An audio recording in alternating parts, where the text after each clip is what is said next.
ఈరోజు వీడియోలో summer special recipe అయిన నోరూరించే మామిడికాయ ముక్కల పచ్చడిని ఆవపిండి లేకుండా టేస్టీగా ఏ విధంగా తయారు చేసుకోవాలో ఈ వీడియోలో నేను మీకు చేసి చూపించబోతున్నాను. ఈ ప్రాసెస్లో చేసుకున్నట్టయితే మామిడికాయ ముక్కల పచ్చడి పుల్ల పుల్లగా చాలా రుచిగా ఉంటుంది.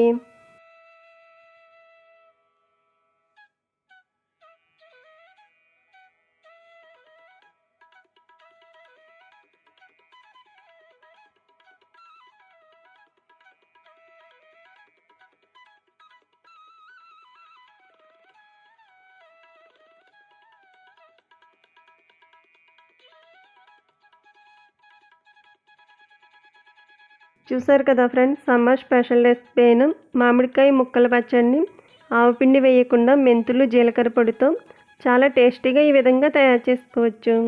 సో ఫ్రెండ్స్, ఈ వీడియో నచ్చితే లైక్ చేయండి, అలాగే మీ ఫ్రెండ్స్ అండ్ రిలేటివ్స్కు షేర్ చేయండి.